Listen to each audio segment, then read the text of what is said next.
الحمد لله الذي كفى والسلام على عباده الذين اصطفى أعوذ بالله من الشيطان الرجيم بسم الله الرحمن الرحيم شهر رمضان الذي أنزل فيه القرآن هدى للناس وبينات من الهدى والفرقان আজকে এই 4 নম্বর ওয়ার্ড জামাত কর্তৃক আয়োজিত ইফতার মাহফিলের সভাপতি, প্রধান অতিথি, বিশেষ অতিথি, বিভিন্ন পর্যায়ের নেতৃবৃন্দ এবং আমার প্রাণপ্রিয় রোজাদার ভাইরা, আমরা ওই আল্লাহর শুকরিয়া আদায় করছি যিনি আমাদেরকে সুস্থ অবস্থায় রোজা রেখে এই ইফতার মাহফিলে বসার সুযোগ করে দিয়েছেন।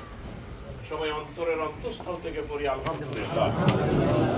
লাখো কোটি দরুদ ও সালাম ওই রাসূলের প্রতি যে রাসূল রোজা থেকে 313 জন, তার মধ্যে 2টা বাচ্চা, তার মানে 311 জন এই নিয়ে বদরের মাঠে ইসলাম রক্ষা করার জন্য গেছিলেন। যে যদি ইসলাম কায়েম না থাকে রোজা থাকবে না, নামাজ থাকবে না। এই জন্য আল্লাহ নবী বললেন দরকার হলে রোজা ভাঙো, শক্তি সঞ্চয় করো, এ যুদ্ধে আমাদেরকে জিততেই হবে, এ যুদ্ধে আমাদের বিজয় আনতেই হবে।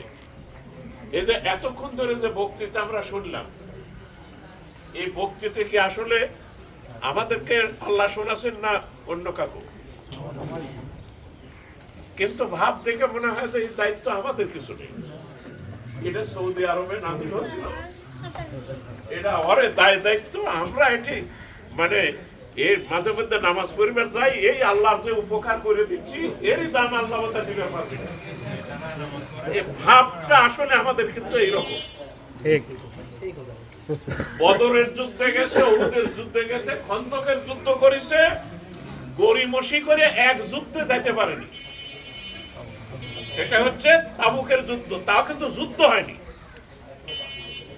এই যাইতে না পারার কারণে রাস্তার ভিতরে আল্লাহ আয়াত নাযিল করলেন যে কয়জন আসতে পারেনি ফিরে যায় ওদেরকে যেন সালাম দিও না, ওরা সালাম দিলে সালামের জবাব দিবে না। তাহলে আজকে আমার যে ভাব, যদি রসুল মাইসে থাকতেন তাহলে আমার সাথে কি সালাম কালাম চলতো বলে মনে করছে নাকি? এই জন্য আমি কথা বাড়াবো না, নিজেরা আমরা অনুভূতি দিয়ে বোঝার চেষ্টা করি যে এই দেশে ইসলাম কায়েম নাই।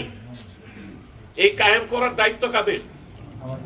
বলেন, একটু জবান খুলে বলেন কাদের দায়িত্ব? এই দায়িত্বটা আমরা যদি কাঁধে তুলে না নিই এই কাজটা করবি কেনা বলেন? এই আগামী কাউন্সিলর বলেন, আর পৌর মেয়র করেন, আর উপজেলা করেন, আমরা যদি দায়িত্ব পালন করি আমরা শতকরা কয়জন? 92 জন আমরা। তাহলে আমার কাকু ধার করতে যাওয়া লাগবে নাকি? আমি ইফতারের আগে আপনাদের কাছে অনুরোধটা জানাতে চাই যে এই দায়িত্বগুলো পালন করার জন্য ইনশাআল্লাহ রাজি আছি আমরা। পারা যাবে দেখি আল্লাহ আমাদের হাতগুলো যেন কবুল করেন। সবার জন্য দোয়া করে আল্লাহ পাক এ ওলি আল্লাহর বাংলাদেশ, শহীদ গাজীর বাংলাদেশ, শাহজালালের পুণ্যভূমি বাংলাদেশ, এই দেশ যেন আল্লাহ আমাদেরকে 3 দিকে হিন্দুস্তান, একদিক গোরস্থান, বঙ্গোপসাগর, সাহায্যের কোনো জায়গা নেই। একমাত্র সাহায্য আসতে হবে কোন দিক থেকে? আল্লাহর কাছ থেকে, উপর দিক থেকে। আল্লাহ যেন আমাদেরকে মদদ দিয়া ওই কাফের বেঈমানদের জিম্মায় যেন ছেড়ে না দেয়। যেন বলেন আমিন, আল্লাহুম্মা আমিন। রব্বানা আতিনা ফিদ দুনিয়া হাসানা ওয়া ফিল আখিরাতি হাসানা ওয়া কিনা আযাবান্নার। আল্লাহ এতক্ষণ ধরে আমরা গুনাহগার যে আলোচনা করেছি, ভুল ত্রুটি হয়ে থাকলে ক্ষমা করে দাও। সওয়াবটুকু রাসূলের পাক রওজায়ে সোনার মদিনায় পৌঁছিয়ে দাও। तमाम পৃথিবীর আম্বিয়া, আউলিয়া, শুহাদা, সালিহিন, সিদ্দিকিন যারা হাত তুলেছে, দরদের মাহারা, বাপ হারা, এক জাররা পরিমাণ ঈমান নিয়ে যারা কবরে গেছে, আল্লাহ তুমি মেহেরবানি করে সবাইকে মাফ করে দাও। আল্লাহ এই দেশের শুরু থেকে পর্যন্ত দেশকে স্বাধীন করতে গিয়ে যারা বুকের তাজা খুন ঢেলে দিয়েছে তাদের শাহাদাত কবুল করো। আল্লাহ বিশেষ করে ভারতের কোরাল গ্রাস থেকে, ভারতের কলিজার ভিতর থেকে দেশকে খুলে নিয়ে আসতে গিয়ে জুলাই বিপ্লবে আমাদের যে স্নেহের ছাত্ররা জীবন দিয়েছে, আল্লাহ প্রায় 2000 ছাত্র জীবন দিয়ে চলে গেছে। 30,000-এর উপরে এখনো পঙ্গু হয়ে বিছানায় কাতরাচ্ছে জীবন মৃত্যুর সন্ধিক্ষণে।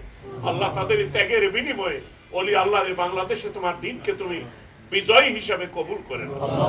যে দেশে জেনা, ব্যভিচার, সুদ, ঘুষ, বেহায়াপনা থাকবে না। কালেমার পতাকা উড়বে, ওই ভূখণ্ড তুমি আমাদের ভিক্ষা দিয়ে দাও আল্লাহ। সুবহান রাব্বিকা রাব্বিল ইজ্জাতি আম্মা ইয়াসিফুন ওয়া সালামুন আলাল মুরসালিন ওয়ালহামদুলিল্লাহি রাব্বিল আলামিন।